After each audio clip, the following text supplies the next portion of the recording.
Hello, everyone at BookTube. My name is Michelle the Bookworm, and for this video, I just want to go over all the books that I read for the month of May. I actually had a really successful month. I got a lot of books read that has been on my TBR for a really long time. So let's just jump right into the different books that I read this month. So the first book that I actually finished during May's readathon, which was Harry Potter and the Prisoner of Azkaban. I actually read this whole thing in a day. I'm very impressed with myself for that. Harry Potter and the Prisoner of Azkaban is my second favorite Harry Potter book. My first being the fifth one. So you probably know this book already. It's Harry Potter, where everybody thinks that the notorious mass murderer Sirius Black is after Harry. Of course, I absolutely love the pictures of this book. It was beautiful and amazing, and really brought out the nostalgia. So I ended up giving this book a 5 out of 5 because it's Harry Potter and it's one of my favorites. So yeah. The second book that I finished for the month of May, I actually finished that same night, which was A Handmaid's Tale by Margaret Atwood. Many of you have heard of this. There's actually a new Netflix series or some type of series based on this book. So, A Handmaid's Tale is a dystopian society where modern society is a thing of the past, and we have converted to a very strict, conservative way of life. And handmaids are these women who, for whatever reason, fertility rates has gone down. So handmaids are their primary role is to help build up the population through copulation. I really enjoyed this book for a variety of different reasons. It has a lot of feminist aspects. It has a lot of about women's rights aspects to it, and the concept of autonomy. So I really, really liked this book. I ended up giving it a 4 out of 5.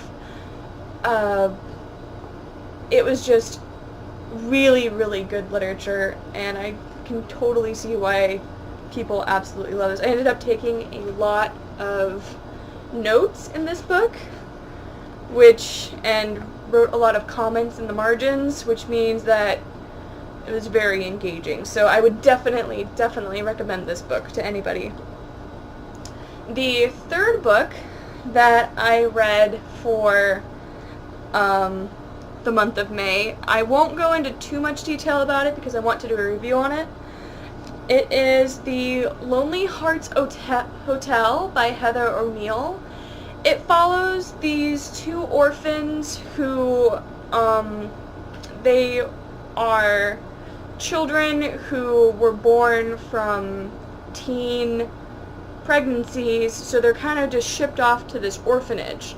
And you follow these two children. Their names are Pierre and Rose. They are extremely talented children, and you get to watch them grow, and they go apart, and you're really rooting for them to come together. They come together, and they just really try to make their dream come true, which their dream is to have the best theatrical performance in all of New York. There's a lot of drama, there's a lot of tension, there's a lot of very strong topics addressed within this novel, but I would still definitely recommend this book.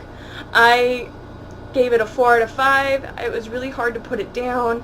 It went by really quickly, even though it's such a thick book. It went by pretty fast, almost a little too fast for my taste, but still a really enjoyable read. I would highly recommend it. The fourth book I listened to as an audiobook.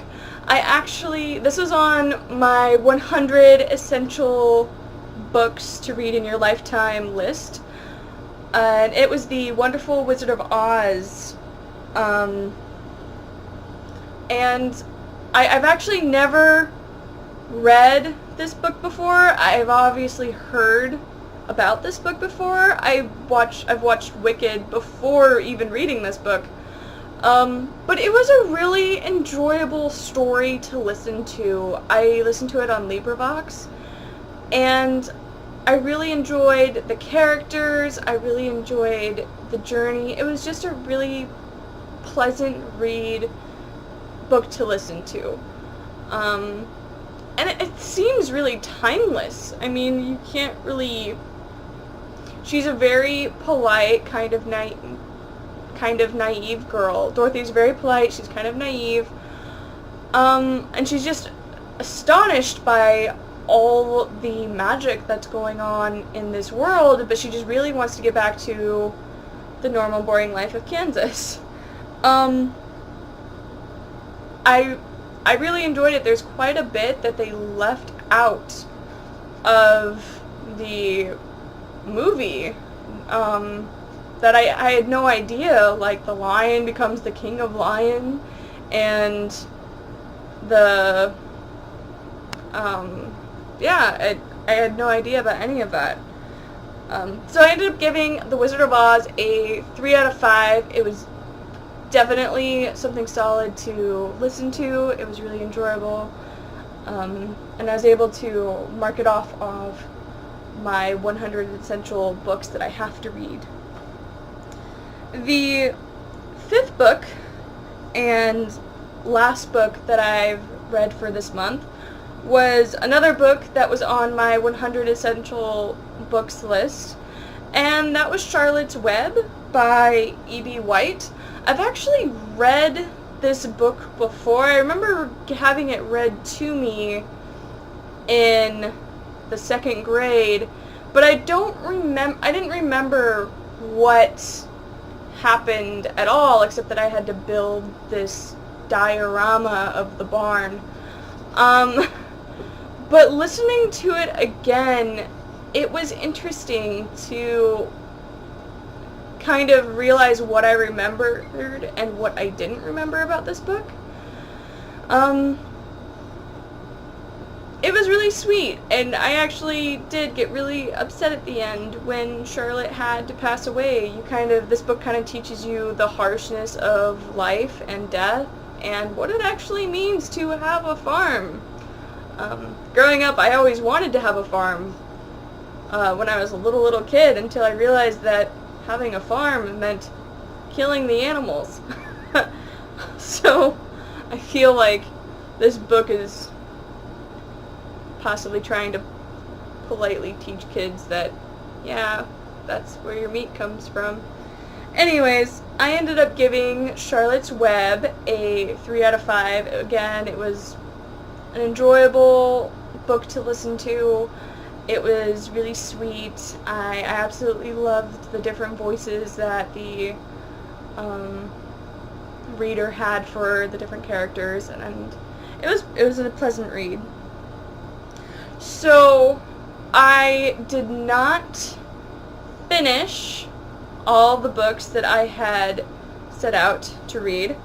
So I am currently still reading The Traveling Cat Chronicle by Hiro Arikawa. This is a really sweet book. It was actually translated from Japanese, and it's about this cat named Hashi, which means 7 in Japanese, because he has a little crooked tail. It looks like a 7, and I guess he has mark on his face that looks like the Japanese 7. And it's about watching, so the stray cat kind of adopts this human who saves him. But the guy ends up not being able to keep this cat. So he's traveling around the United States trying to find somebody who will take on his wonderful cat Hashi. And this cat is, as his owner's traveling from place to place to place, you're getting more and more of this man's backstory, and he has a really just heartwarmingly sad backstory. His parents end up dying in a car crash, and he has a really close friend who they had a falling out, but then they come back together, and you get to just kind of know more and more about this guy's backstory and his life, and through the perspective of this honestly kind of snippety cat. It's really enjoyable. I can't wait to finish it. It will definitely be the first book that I finish for this month.